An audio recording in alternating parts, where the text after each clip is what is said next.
Good afternoon. First, we'll just hit with the injuries.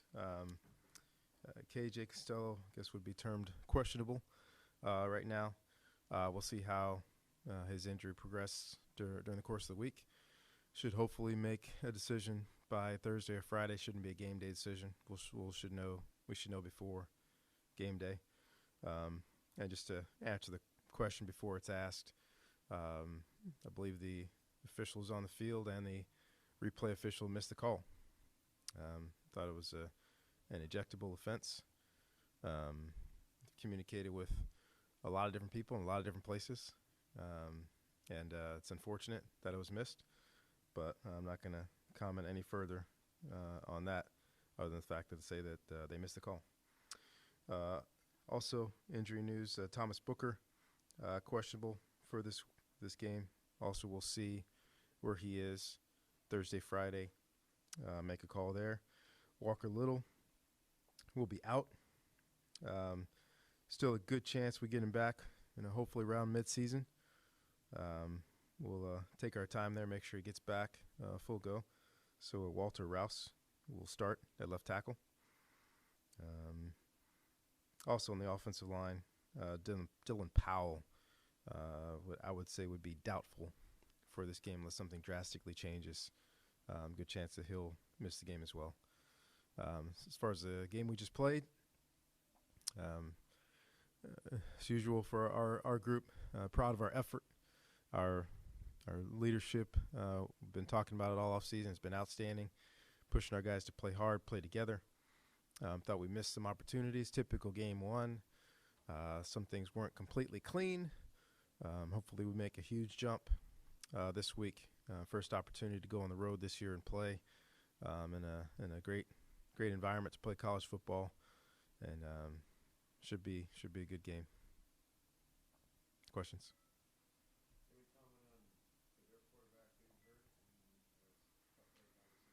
Yeah, it's just a shame. I think anybody who was involved in recruiting JT Daniels earned a lot of respect for him. He's got a great quarterback mind. He's a fun guy to be around, and the kind of kid that you root for no matter where he goes. And I was excited for him, happy for him that he won the quarterback battle. But I also know that he's got a great support in his family and friends around him, and he'll just his mentality. He'll fight and he'll charge back. And when it's time for him to get back out on the field, I know he'll find a way to get back out there.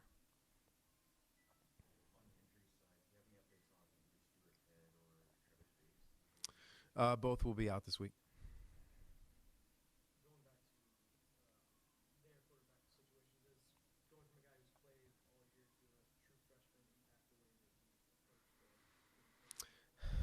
We can't. I think our defensive mentality is to continue to accentuate what we do well, and to talk a lot about our scheme versus their scheme, more so than who's playing quarterback. The young man went in there last week and made some great throws, made some nice plays. But for the most part, for us, we got to play to our strengths and just play our style of football.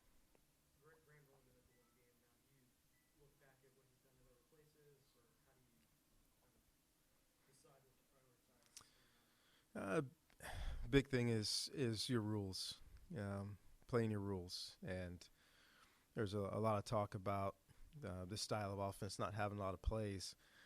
They don't have a lot of plays. They have a lot of adjustments, a lot of little things that they can tweak here and there, adding a double move here, adding some return routes instead of shallow crosses. So it's all the complements we know are in their offense. So the most important thing is the guys knowing their rules. Man to man, stay with your man zone, be ready to pass stuff off. Got to be able to rush the passer. The ball gets out quick. So if you got a chance to get there, you got to get there fast. Otherwise, the coverage has to hold up. Hopefully not for too long. And on their side also hopefully not for too long, because the ball should come out fast. And the big thing for us, though, is rallying and tackling. They got a couple of running backs that are hard to bring down. They do not go down easy. So for us, it's about playing their responsibilities, and once the ball declares itself, find the ball carrier and get him on the ground. I assume Mills would be the guy if KJ can't play. Can you talk about how you feel confident with him? Yeah, Davis did some nice things on Saturday, and a couple times looked like a young quarterback playing his first extensive big-time college football. So with him, it's about growth. Our entire team, it's about growth from game 1 to game 2, in particular for him if he is going to play. Now it's learning from those mistakes from last week, protecting the ball, and I thought he did a good job making some decisions in the pocket, not forcing the ball, scrambling, getting positive yards with his legs. Threw a couple of really nice balls, and now it's about taking the next stage and, get a chance to make a big play. Had the chance to hit Osiris for a big play towards the end of the game. Love to see him make that throw. So, once again, whoever starts for quarterback, it's not going to change our philosophy, not going to change our scheme. All of our quarterbacks know our offense, and now it's about just getting ready to play.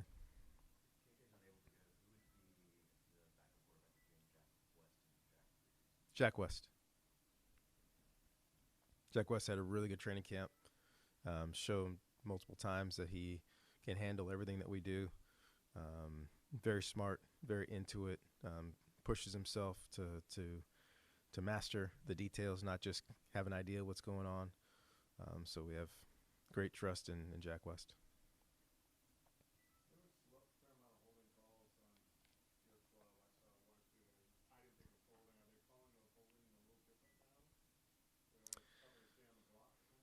Well, we had a Big Ten crew, so it's a crew that we don't know and haven't spent any time with. We had a lot of discussions during the course of the game, me and the officials, and those are judgment calls. They got to call them the way they see them. The two toughest ones are holding, especially out in space. What's a little bit of tug? What's a big tug? Blocking is holding at all times. Pass interference is the other judgment call, where a couple calls went our way, a couple calls went against us. Those are all just judgment calls. So I didn't see anything egregious. They're all, either you throw it or don't throw it, just depending on how you feel it affected the play.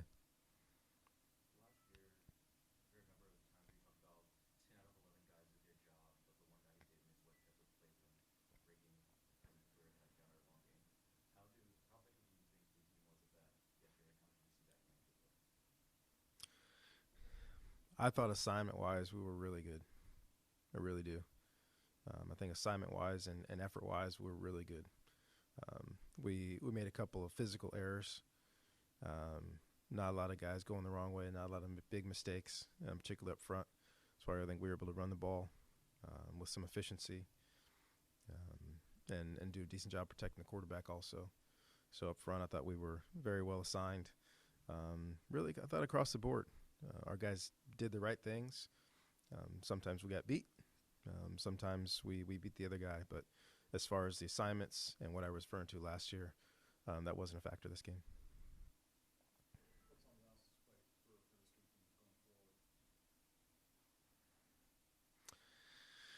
going forward? A lot for a freshman left tackle. But for the most part, I think you've heard me talk about it during the off season, both spring and training camp. Really tried to pare down a lot of things that we were doing. So a young guy like this has to come in and play. We're not going to ask him to do a whole bunch because we've pared down our offense a little bit. Pass protection wise, I can answer that if you want me to. Kidding. So for him, it's about going out there playing fast. He's going to be lining up next to a senior the whole game. They'll be in great communication. Got a lot of trust in Devery to make sure that he's always doing the right things. But Walter's had a great training camp, honestly, for a young guy coming in with no expectation of playing, just coming in to try to learn and grow. But he's competed every day. He's done a great job in all of our one-on-ones. We've got some great guys to compete against in our pass rush drills, and then in our 9-on-7s are physical, and he's been able to match the physicality and I think over his time here, I think he's going to get bigger and stronger and better. But right now, I think he's good enough to start there for us, and hopefully he has a great game.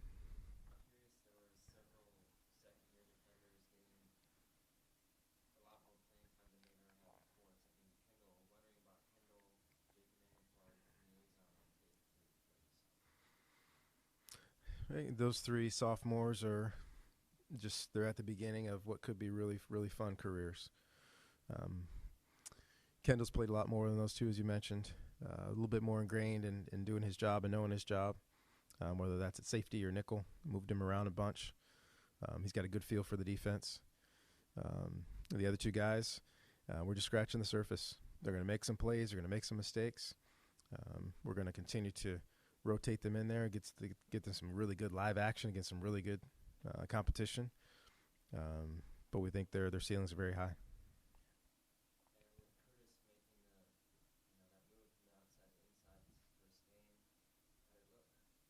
Thought he played well.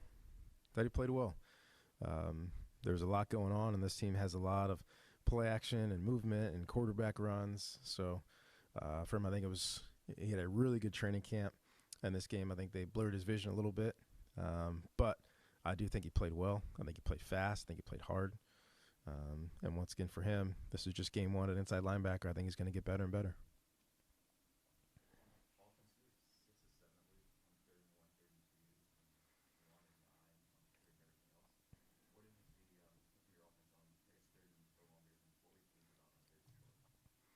Well, the third and short and medium is what you'd love to be able to do is run the ball. That makes you, two-handed. You can run it or throw it. So those third and shorts are great to be able to run the ball. I think we're physical in those runs, both from the offensive line position, the tight end position, and the running back position. We should be able to run the ball for a yard or 2 yards. As far as the third and longers, there's a lot of man coverage. Had a chance to make some plays. We didn't make them. Had a chance to make some throws that maybe we'd love to have back. I think some of our, one of the calls I'd love to have back, didn't really like the call in the situation, but and it didn't go our way. But for the most part, they were a little better than us on those third and longers. We got to give our guys chances to make plays, both schematically, and then put the ball up in one-on-one situations where our guys can go get it.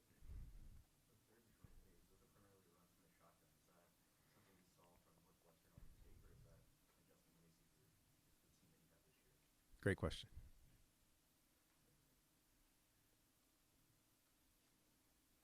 Do you think the Stanford USC game, because it's played in the past decade or whatever, so early in the year, has become not only a rivalry game, but kind of a tone setter for the direction for both teams for the rest of the season? I think it's been a good barometer for both teams early in the season to play against a conference opponent. And these games, I've been saying it for a long time now, these games are exciting. They're close. They've got talent on both sides. Both teams are well coached. Both teams are physical. And they've been really good games, which is why pretty much every year they've been on national TV. The fourth quarters, for the most part, have been really tight and exciting. So I think both teams know early every year we're going to get a chance to see how we compare to another good football team in our conference.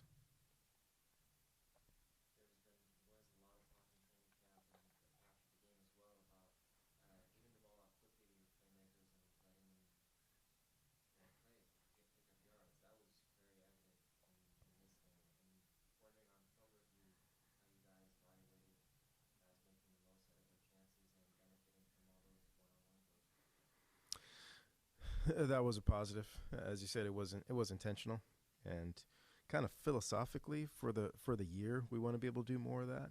In particular, that game, and not every game's going to be like that where we throw 4 or 5 of those quick out there, but we'll mix those things up between 3 steps and the little smoke routes or whatever you want to call those things. Now routes, some people call them, but I think we have the receivers to do those kinds of things with. And you saw Michael and Connor both catch the ball and make guys miss and get positive yards. But I think that's also the kind of players that they are. They both are good down the field receivers. Both guys can run every route in the book. And we, well, a couple times a game, hopefully can take those advantage of off coverage and make the game easy. Go throw it out there and get some positive yards. If KG's ruled out, will he still make the trip and help on the sidelines? There's a possibility of that, yes. Especially being a senior and a captain. It's a good chance of that if he's not playing.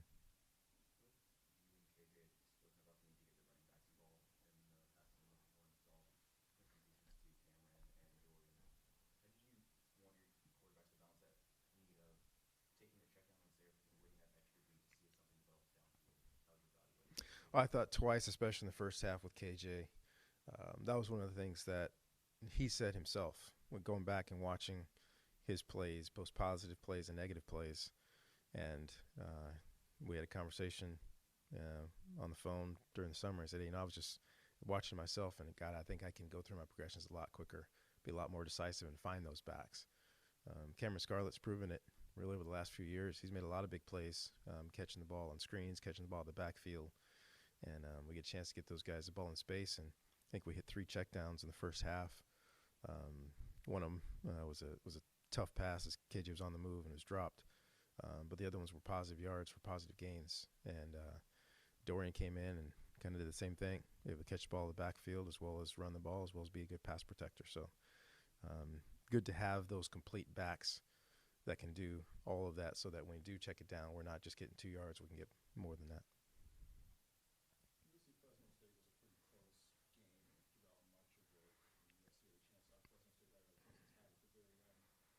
In a sense, does a close game, when you're looking at your opponent, does it make it easier to scout your opponent when you're just coming up with a close game, or we just go out there 45-0? Does it make it easier when you see a game like that to kind of run the field and scouting a bit? Yeah, just because they're into it, the whole game. They're not rotating guys in and putting their backups in, and they're not able to just kind of play soft. I mean, they had to play hard the whole game. So I think both our game against Northwestern and their game against Fresno, you can kind of put in that category too of, they missed some chances. They were hot early and then they cooled off for a long period of time also, to where they really could have won that game going away. Just missed a couple of things. So glad that it was close. Glad that we were able to see them play a full game, and not have a chance to rest their guys for a half before they played us. If you want to be honest. But I think watching them play the whole game was good because they got a lot of young guys, a lot of new guys, first-time starters. They were able to play a whole game that we're able to see. I think kind of the same thing for us. We're talking about our inside linebackers, able to get those guys on the field and get them some time out there to start their college careers.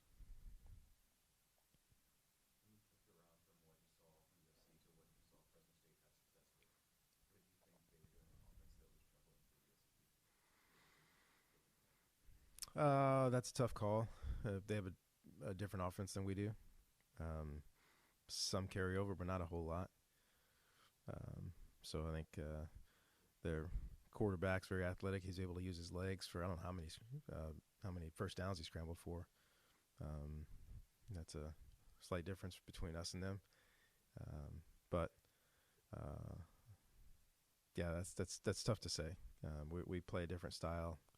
We're more focused on watching how USC lines up to formations and handles different personnel groupings and what coverages and blitzes that they're running, and throwing that in the bucket of all the years going against Clancy that we have, and trying to keep a good frame of reference for his bag of tricks. So for us, we're more focused really on the defense than we were on what Fresno State was doing on offense.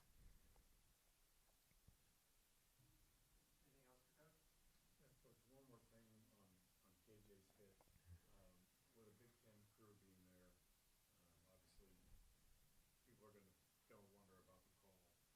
Would you rather see a game like this, a neutral crew, or a game like this as they do in bowl games, or are you good with kind of how they staff this game? Well, I think the biggest change that we've made over the last couple of years is keeping crews together. Because what has happened in years past was the home stadium would have the replay official, and the new crew would come and they wouldn't work together. So I think all conferences do a good, conscientious job of keeping their crews together and having them communicate. I think there was they messed it up based on what they perceived as the letter of the rule and what was seen on their screens as far as the replay is concerned. But I don't think there's any conference issue or crew issue. I think we had we just missed it. Go ahead. Yeah, I think Michael Wilson looked like he made an incredible catch on the sideline. Did you guys challenge that? We didn't challenge it. We didn't get a good view. It wasn't on our sidelines. We didn't get a good view, both on the screen in the stadium and upstairs in the booth. No one got a good view, and I saw the ball was bobbled. I couldn't tell if he caught it before when his foot was down. So with no evidence on having something to make that call, we just let it go and moved on.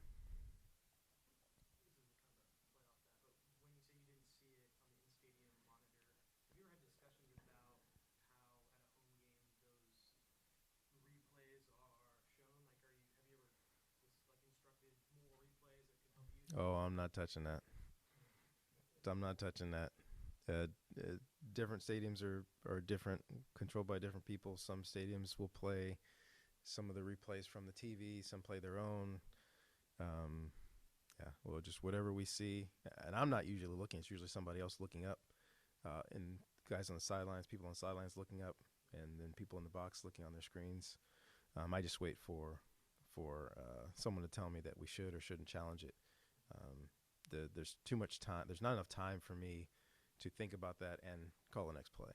So I focus on calling the next play, and if I hear from someone that we should challenge it, then we'll challenge it. Do you think that does go on in college football, though? Like, generally speaking, like people consciously think about this stuff? Absolutely. Okay. Thank you, Coach. Thank you.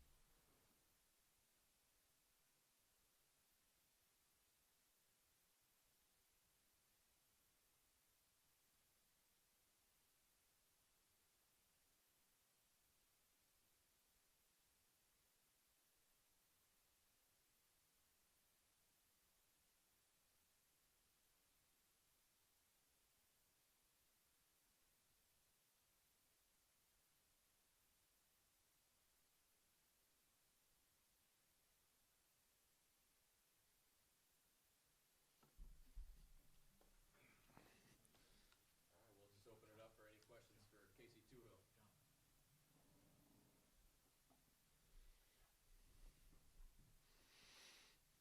quarterback?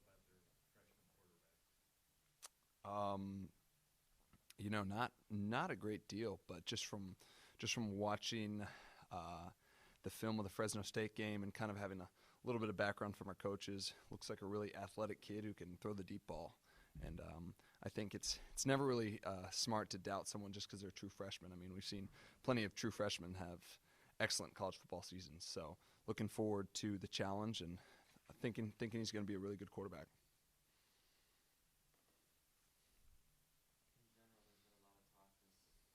In general, there's been a lot of talk this offseason about their offense changing and air raid, quote unquote. Where have you seen so far from them that is different that maybe makes you think it's going to be as good as USC?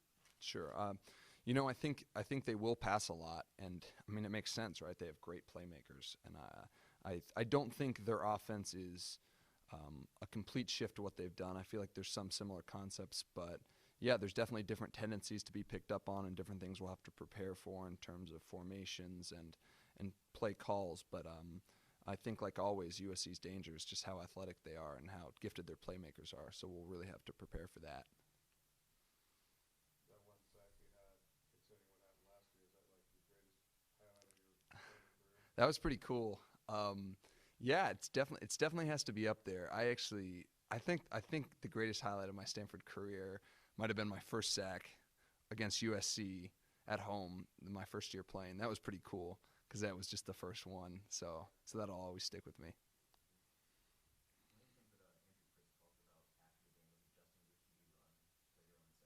Yeah.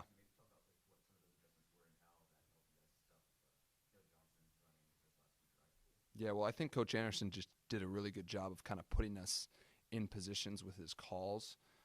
Just a lot of inside pressures, especially for the quarterback draws. That was something I think that they really kind of got to, like you said, got to in the game, just to kind of maybe try to give us some trouble because we weren't exactly thinking they were going to do a lot of just quarterback run. But yeah, I think Coach Anderson did a really good job of giving us play calls where we could get some interior pressure and also just being aware. I mean, once you see that play a few times, you kind of know it's going to come. So it's just kind of changing your rush lanes and just having an understanding of, okay, the quarterback might take off instead of just try to throw in the pocket.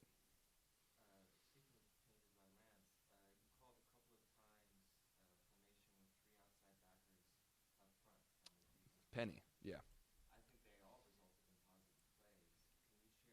Can you share what can you share about what went into making that promotion happen, and then what you guys saw watching? We've done it before.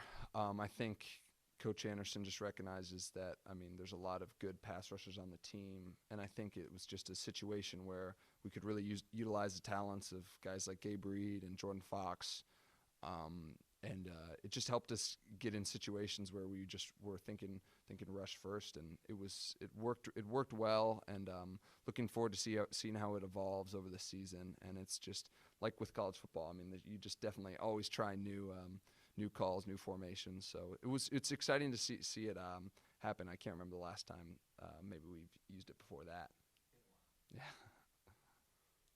What sort of things go through your mind when you see a quarterback and there's one between you and him, and the quarterback you can tell does not have any idea you're coming? Oh, that's just the best. I mean, there's really nothing better than that. Just a free shot.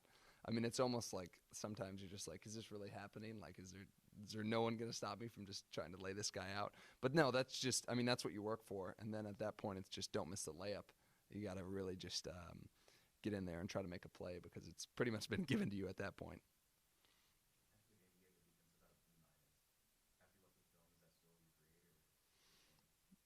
Yeah, I mean, I think that's accurate.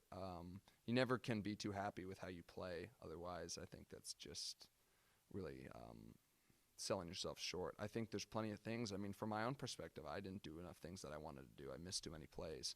And I think that's often how I evaluate first, is based off my own performance and what I could do better to help the defense. Yeah, I mean, I think everything we do is in pursuit of a perfect performance. So if I was to give ourselves an A, I think I'd be lying.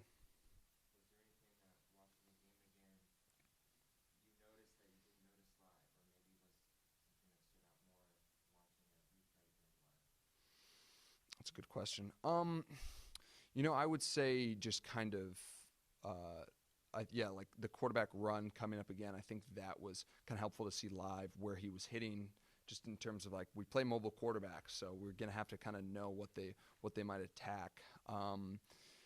It was helpful to see like pass rushing angles, things like that, especially for the outside linebackers. For me in particular, to kind of see where maybe what was working, what was not, maybe what was letting the quarterback kind of step up, like maybe creating opportunities there, and just small things like that, just so we can kind of make those improvements going forward. Yeah, it's like you're missing Jack Little for about 5 games, probably. Walker? My bad. I Yeah. didn't know who Jack was. I was like, oh no, we're missing him. Yeah, Jack Little. I knew him from somewhere. But what's that going to be in the loss of not having Walker? I mean, Walker's an outstanding player, and I mean, I'm going to miss just going against him in practice, especially with one-on-ones and whatnot. I mean, he challenges me, and he's an outstanding player. But I'm happy to hear that he will be back, and I'm excited for when he returns. But like anything, it's just next man up at Stanford, and we've had plenty of injuries before and plenty of guys step up. So I'm excited to see who the next guy is.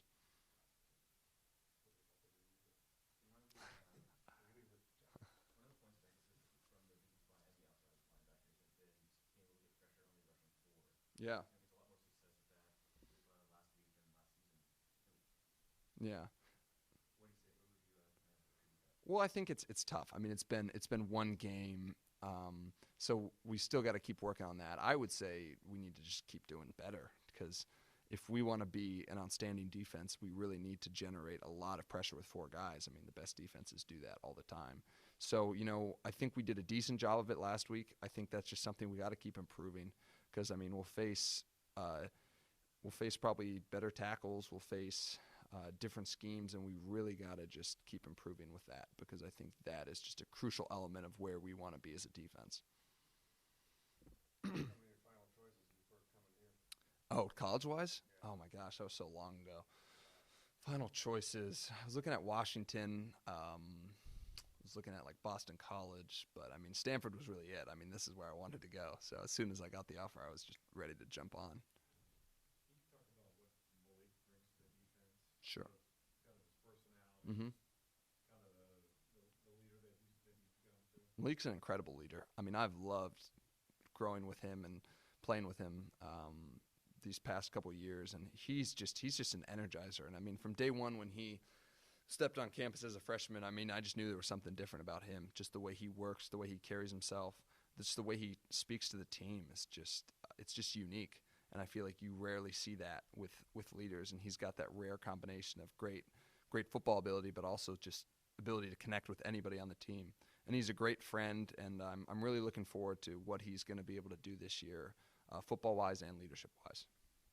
I think you've been through more than a few of these yourself. What makes Stanford USC so unique, and what makes Stanford USC game day more unique than perhaps any of the other games on the schedule?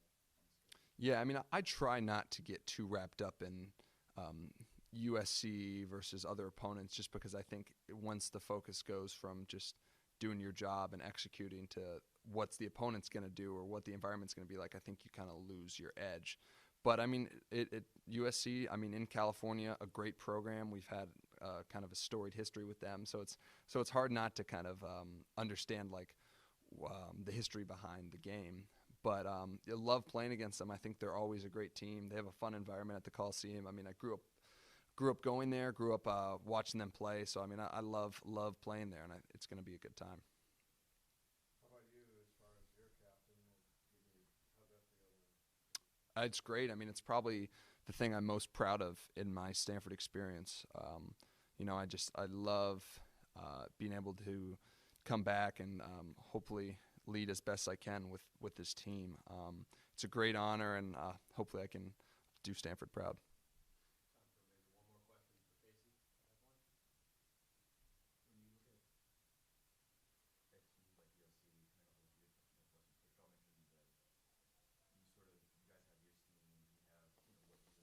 Yeah.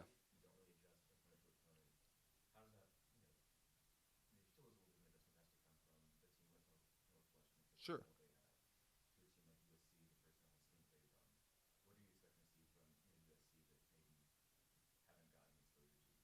Yeah. Well, I think USC, their big thing is just they have such great playmakers. They're fast, they're athletic, just great talent all around. And so when you play a team like that, you really got to kind of understand who you're going against. You got to just be prepared for their speed, right? Because that's something you can't always simulate in practice. And it's going away at a different environment. You got to be prepared for that. It's not always as easy to play on the road as it is at home. So just prepare for that and kind of know their personnel, know their tendencies, and that's, I think, what we can do to execute the best. Thanks, Great and awesome. Thank you, guys.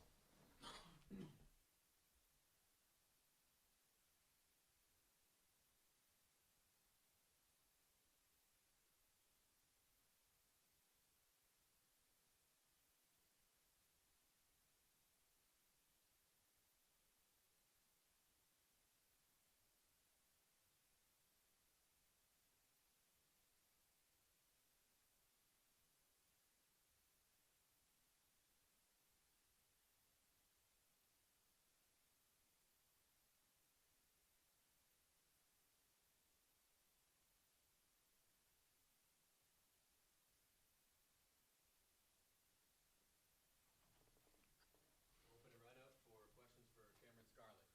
Cameron, could you just talk about your fourth quarter in particular on Saturday, kind of what your mindset was and how you kept just playing the ball?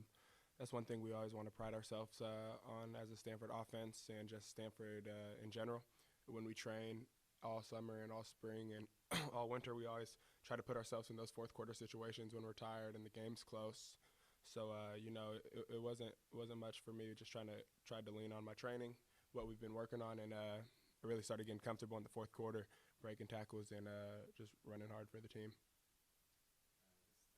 This team came in a case of adversity, had to 1 week with KJ being questionable, Walker out until mid-season, we're told. How do you expect this group to respond and specifically the possibility of Davis starting and then Walker at left tackle?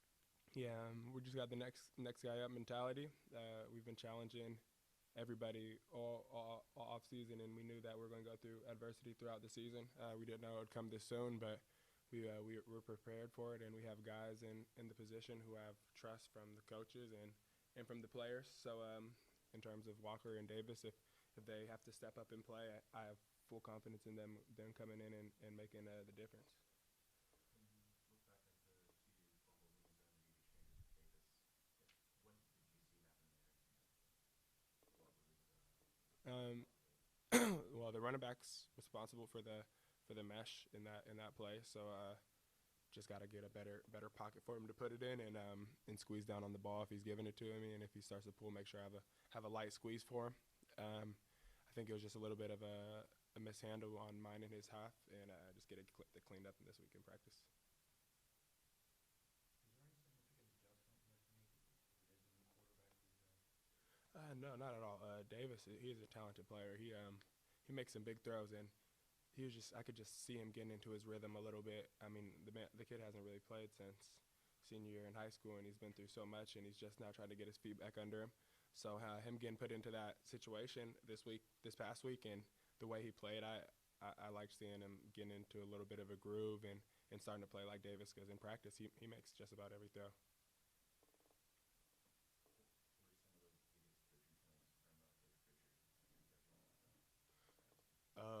Big thing, we gotta have better ball security. We're putting the ball on the ground, some close fumbles on my part, and then some receivers and other running backs. So that's a big focus. And then just the penalties were killers. We felt like we should have put at least 40 points on the board if it wasn't for some penalties and a couple of mishaps. But so the two biggest things that we can control are the penalties and taking care of the ball. I mean, turnovers will lose us games, and then just cleaning up some things on plays and some blocks and breaking some more tackles.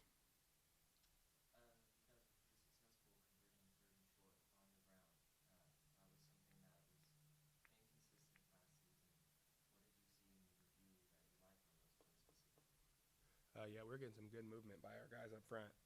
Tight ends, offensive line, we're in there grinding, and all we ask for as running backs is 5 inches of daylight, and we got to hit the hole hard and make sure that we fall forward. So I love the push that we were getting from the offensive line, and we had some good reads for the running back.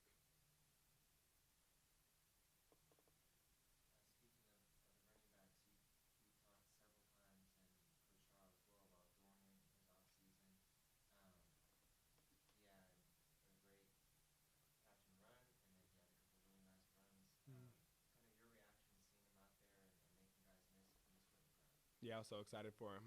Me and Dorian are really close. We live together, and we're roommates on the road. So it was great to see him out there, and I knew when he got out there he was going to make some plays. He's worked so hard. The whole team's worked so hard. So I was just so happy to see him get his moment, and I was impressed by what he was doing out there. Last year, there was some talk about how you switched up the pregame routine a little bit to try to come out with quicker starts than there have been for the first half of the year. Has that continued over this year, and how do you provide the team start in the first quarter? Yeah, it's been another big focus for us just all off season.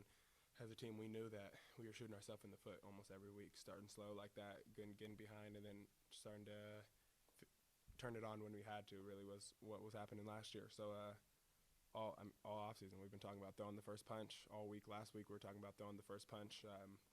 We've been put into a schedule where we're projected to prime on game time. The way we practice with walkthroughs on Thursday, and then not much contact on Friday. So by the game time comes, we want to just make sure we throw that first punch and we get out and try to get ahead on guys. So it's definitely been one of the heavy focuses.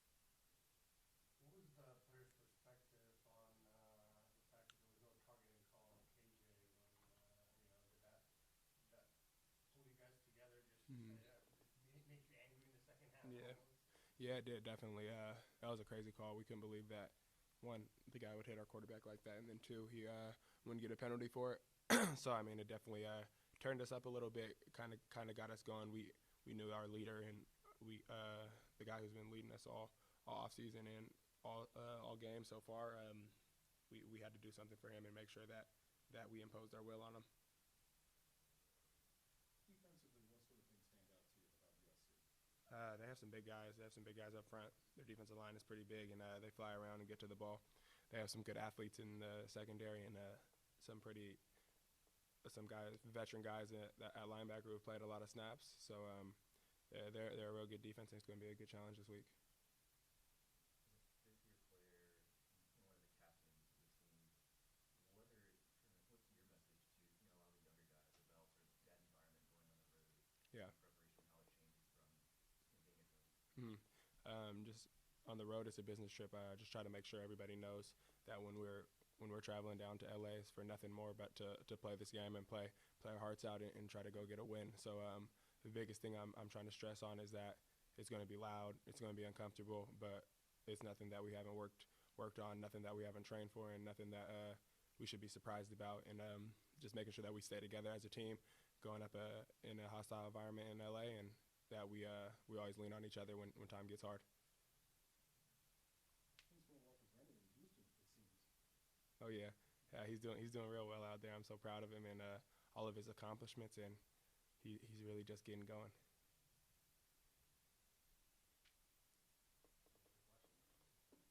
Sir, thank you.